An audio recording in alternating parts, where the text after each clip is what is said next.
Hi everyone, कैसे हैं आप लोग। Welcome to my YouTube channel. तो गाइस पार्ट नंबर 19 बिल्कुल यहाँ पर आपके सामने है। पेपर 1 के PYQs यहाँ पर कर रहे हैं। शुरू करने से पहले UGC net public administration Telegram channel का नाम यहाँ पर हमारा है और यहाँ पर पीडीएफ्स आपको मिल जाएंगी लेक्चर्स की। तो लिंक डिस्क्रिप्शन में बिल्कुल दिया गया, आप ज्वाइन कर सकते हैं अगर आपको फ्री पीडीएफ्स यहाँ पर चाहिए। और फॉलो कर सकते हैं आप अनअकैडमी पर भी। अनअकैडमी प्लस में आपको सारी की सारी यहाँ पर जो है एक तरह से सिस्टमैटिक तरीके से क्लासेस मिलेंगे। Daily live classes, structured courses आपको मिलेंगे, आप प्लस ज्वाइन कर सकते हैं। कंप्लीट कोर्स यहाँ पर चल रहा है पब्लिक एडमिनिस्ट्रेशन के ऊपर, और प्लस और आइकॉनिक दो तरह के सब्सक्रिप्शन हमारे पास अवेलेबल है। और पर्सनल कोच आपको मिलेगा आइकॉनिक सब्सक्रिप्शन से। तो बेगिटन यहाँ पर यूज कर सकते हैं आप, 10% आपको ऑफ मिल जाएगा गाइस। इंपॉर्टेंट चीज एक और है, दैट इंपॉर्टेंट जो आपके टॉपिक्स हैं पब्लिक एडमिनिस्ट्रेशन के, इसके ऊपर एक कोर्स यहाँ पर लॉन्च हो चुका है। 9 जून से बिल्कुल स्टार्ट हो रहा है। 7 PM यहाँ पर टाइमिंग रहेगी, 7 PM टू 8 PM। तो यहाँ पर प्लस कोर्स है, इसको आप ज्वाइन कर सकते हैं। ठीक है, तो पहला क्वेश्चन है आज का गाइस, इनमें से which of the following are the characteristic feature of the communication. Communication के फीचर्स यहाँ पर बताने हैं आपने। सबसे पहला ऑप्शन है कि कम्युनिकेशन में एक्सचेंज ऑफ आइडियाज होते हैं, फैक्ट्स होते हैं, ओपिनियंस होते हैं। कम्युनिकेशन में इंफॉर्मेशन और अंडरस्टैंडिंग दोनों चीजें होती हैं। कम्युनिकेशन क्या है, कंटिन्यूअस यहाँ पर प्रोसेस रहता है, और कम्युनिकेशन एक सर्कुलर प्रोसेस है। तो आपको क्या लगता है क्या इसका राइट आंसर है? तो राइट आंसर क्या होगा गाइज, यहाँ पर ऑप्शन नंबर डी, सारे के सारे सही हैं। कम्युनिकेशन में ये सारी की सारी चीजें अवेलेबल यहाँ पर रहती हैं। तो ये सारे के सारे फीचर्स आपने याद रखने हैं। तो टर्म ग्रेप वाइन, इसको क्या कहते हैं? तो ग्रेप वाइन जो टर्म है गाइज, इसको डाउनवर्ड कम्युनिकेशन कहते हैं, या इनफॉर्मल कहते हैं, अपवर्ड कहते हैं, या फिर हॉरिजॉन्टल कम्युनिकेशन कहते हैं। तो ये सारे के सारे टाइप्स आपको पता होने चाहिए। तो इनफॉर्मल कम्युनिकेशन कहते हैं जी आप ग्रेप वाइन को, जहां पर आप गॉसिप्स इसका एग्जांपल ले सकते हैं जब आप गप्पे मारते हैं। तो डाउनवर्ड कम्युनिकेशन इस तरह से होगा आपका, ऊपर से नीचे की तरफ, जिसको हम ऑर्डर की फॉर्म में देखते हैं। और अपवर्ड कम्युनिकेशन यहाँ से ऐसे होता है, किसी भी ऑर्गेनाइजेशन में सजेशंस जाती है ऊपर की तरफ, एडवाइस जाती है। ठीक है, और हॉरिजॉन्टल कम्युनिकेशन कैसा होता है गाइस, अगर दो ऑर्गेनाइजेशन, अगर ये ऑर्गेनाइजेशन है, इनकी दो ब्रांचेस हैं, तो यहाँ पर सेम लेवल अगर ऑफिसर्स का है, तो इनके बीच में जो कम्युनिकेशन हो रहा है दैट इज बेसिकली हॉरिजॉन्टल। ठीक है, तो ये चीज यहाँ पर टीम वर्क होता है। देखो ये आपको याद रखना है, टीम वर्क यहाँ पर होता है हॉरिजॉन्टल कम्युनिकेशन में। अगला क्वेश्चन क्या है, विच of the following is not a principle of effective communication. देखो इफेक्टिव कम्युनिकेशन के लिए क्या चीज यहां पर नहीं चाहिए? पहली चीज, persuasive and convincing dialogue, participation of the audience, one way transfer of information, या फिर strategic use of grapevine. तो यहां पर जब आप बात करते हैं इफेक्टिव कम्युनिकेशन की, तो गाइस बाकी सारी चीजें यहां पर जरूरी है। One way transfer of information is not necessary, और बेसिकली ये काम नहीं करेगा अगर वन वे ट्रांसफर करेंगे आप इंफॉर्मेशन का। There must be a two way communication, feedback यहाँ पर जरूरी है। परसुएसिव और कन्विंसिंग डायलॉग चाहिए, पार्टिसिपेशन चाहिए ऑडियंस की, जिसके साथ आप कम्युनिकेट कर रहे हैं। ग्रेप वाइन का स्ट्रेटेजिक यूज यहाँ पर आपके पास होना चाहिए। ग्रेप वाइन अभी हमने देखा जो इनफॉर्मल कम्युनिकेशन होता है। तो कम्युनिकेशन में जो लैंग्वेज है ना, वो क्या होता है? वर्बल कोड होता है, इंट्रापर्सनल होता है, सिंबॉलिक कोड होता है, या फिर नॉन वर्बल कोड होता है। तो राइट आंसर क्या है guys? Option number A. Communication में जो लैंग्वेज है ना, वर्बल कोड होता है। वर्बल का मतलब क्या हो गया? वर्ड्स, जो आपके वर्ड्स होते हैं उनकी कोडिंग यहाँ पर रहती है किसी भी लैंग्वेज में। तो इसको आपने याद रखना है। अगला क्वेश्चन है, ये जो सीरीज दी गई है इसको आपने कंप्लीट करना है। तो इस सीरीज में क्या है, सिंपल सा यहाँ पर दिया गया है। इस तरह का इस तरह के क्वेश्चन जो है आपसे पूछे गए हैं रेगुलरली काफी बार। तो यहाँ पर देखेंगे आप, 2 इंटू 2 प्लस 1 कितना हो जाएगा? 5 हो जाएगा। तो 5 इंटू 2 माइनस 1 कितना हो जाएगा? 9 हो जाएगा। 9 इंटू 2 प्लस 1 कितना हो जाएगा? 19 हो जाएगा।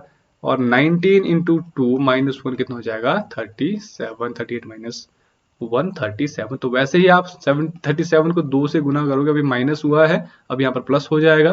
प्लस इसमें यहीं पे कर लेते हैं इसको, 37 इंटू 2 प्लस 1 75। तो 75 will be the right answer.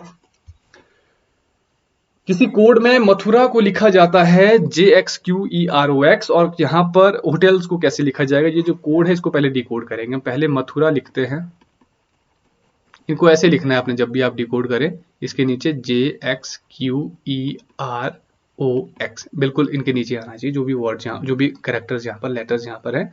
तो यहाँ पर देखो मथुरा M, JKLM +3 है सभी में, XYZA QRST EFGH, वैसे ही आपका XYZ +3, यानी कि हम कहेंगे -3, नीचे से ऊपर की तरफ है तो -3 हम कह सकते हैं। वैसे -3 कर दो आप होटल्स में, देख के करो जरा, EFGH, FGH -3 हो जाएगा, EFGH है ना। E कहाँ पर है, दो जगह है, B और D। उसके बाद O, JKL MNO, LMNO -3 हो गया। EL कहाँ पर है, EL दोनों में है, इनको तो खत्म कर दो आप, B और D में यहाँ पर कंपटीशन चल रहा है। उसके बाद E है, उसके बाद आपका क्या है, E है, तो T है, उसके बाद QRST, Q यहाँ पर आ जाएगा, ELQ, देखो ELQ कहाँ पर है, ये वाला ही ELQ, तो सॉल्व करने की पूरी जरूरत यहाँ पर है नहीं, अगर आप पूरा सॉल्व करोगे तो BIP यहाँ पर आएगा, -3 करना है आपने। सिंपल सा यहाँ पर क्वेश्चन पूछा गया है, तो प्रैक्टिस करनी है गाइज इन क्वेश्चंस की, हो जाते हैं question.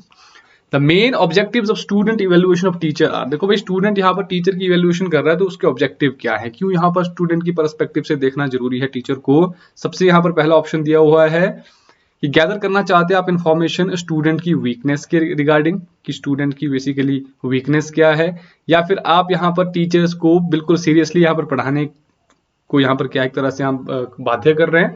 To help teachers adopt innovative method of learning, teaching, तो टीचिंग के यहाँ पर इनोवेटिव मेथड्स यहाँ पर यूज करें टीचर, इसके लिए हेल्प करेंगे आप इस पर्टिकुलर इवेल्युएशन से।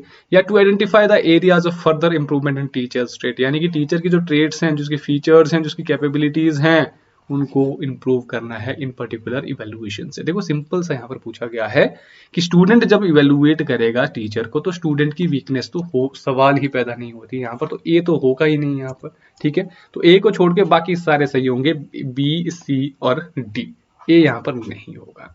सिंपल सा क्वेश्चन पूछा गया था आपसे। तो अगला क्वेश्चन है, using the central point of the classroom communication as the beginning of a dynamic pattern of ideas it is referred. देखो भाई सेंट्रल पॉइंट जब आप किसी क्लासरूम कम्युनिकेशन का पकड़ते हैं और उसको यूज करते हैं और वहां से शुरू करते हैं आप एक आइडियाज के डायनामिक पैटर्न को, सिस्टमेटाइजेशन, प्रॉब्लम ओरिएंटेशन, आइडियल प्रोटोकॉल या फिर माइंड मैपिंग, क्या कहते हैं इसको कहते हैं माइंड मैपिंग। जहां पर आप क्या कर रहे होते हो, माइंड मैप कर रहे होते हो, माइंड है आपका, उसमें बहुत सारे आइडियाज को क्या है जनरेट आप कर रहे होते हैं, एक दूसरे के साथ लिंक यहाँ पर कर रहे होते हैं, जो भी आपने पढ़ा हुआ होता है, तो जो भी कॉन्सेप्ट आपके होते हैं एक डायग्रामेटिकली आप यहाँ पर फ्लो चार्ट के तहत आप इसको देखते हैं माइंड में, ठीक है। अगला क्वेश्चन है, aspects of voice other than the speech, यानी कि बोलने के अलावा जो यहाँ पर वॉइस, जो आपके शब्द है यहाँ पर, उसके अलावा जो वॉइस के एस्पेक्ट होते हैं उसको क्या कहते हैं। Physical language, personal language, para language या फिर डिलीवरी लैंग्वेज। तो गाइस राइट आंसर क्या है, पैरा लैंग्वेज। तो पैरा लैंग्वेज क्या होता है, नॉन वर्बल एलिमेंट होता है कम्युनिकेशन का, जो आप बोल रहे हैं किस तरीके से बोल रहे हैं वो तरीका आपका पैरा लैंग्वेज होता है। हाई टोन में बोल रहे हैं, लो टोन में बोल रहे हैं, उससे पता चलता है आपकी कि भाई क्या आप कहना चाहते हैं। वर्ड तो आपके यहाँ पर कहते ही कहते हैं, लेकिन उससे ज्यादा जो आपकी टोन है, जो आपका तरीका है, किस तरीके से आप यहाँ पर स्टाइल ऑफ स्पीकिंग बेसिकली, उससे पता चलता है कि आप कहना क्या चाहते हैं। Every type of communication is affected by it's, यानी कि कोई भी कम्युनिकेशन हो, किसी भी तरह का कम्युनिकेशन हो, इसमें से कौन सी ऐसी चीज है जिससे वो अफेक्ट होता है, रिसेप्शन, ट्रांसमिशन, नॉन रेगुलेशन या फिर कॉन्टेक्स्ट। अगर आपने क्लासेस ली है कम्युनिकेशन की अकेडमी पर तो डेफिनेटली मैंने आपको बताया था कि कॉन्टेक्स्ट जो होता है, संदर्भ जिसको हम कहते हैं, उससे काफी ज्यादा इफेक्ट होता है आपका कम्युनिकेशन कि कौन से एनवायरमेंट, फिजिकल एनवायरमेंट होता है आपका, जो भी आपका कॉन्टेक्स्ट होता है, फिजिकल एनवायरमेंट होता है, उससे तय होता है कि आपका कम्युनिकेशन कैसा इफेक्टिव रहेगा।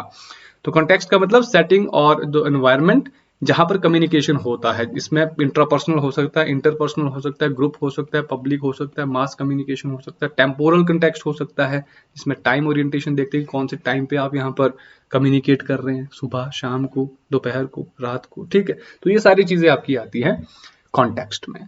तो guys that was all about today's session. तो टेलीग्राम चैनल ज्वाइन कर सकते हैं अगर आपको पीडीएफ चाहिए यहाँ पर लेक्चर्स की, अनअकैडमी पर भी फॉलो कर सकते हैं, और टेलीग्राम चैनल का लिंक और अनअकैडमी प्रोफाइल का लिंक आपको डिस्क्रिप्शन में मिल जाएगा, आप ज्वाइन कर सकते हैं। कंप्लीट कोर्स चल रहा है इस पब्लिक एडमिनिस्ट्रेशन के ऊपर, सब्सक्रिप्शन आप ले सकते हैं, बेगी10 यूज कर सकते हैं, 10% आपको ऑफ मिल जाएगा।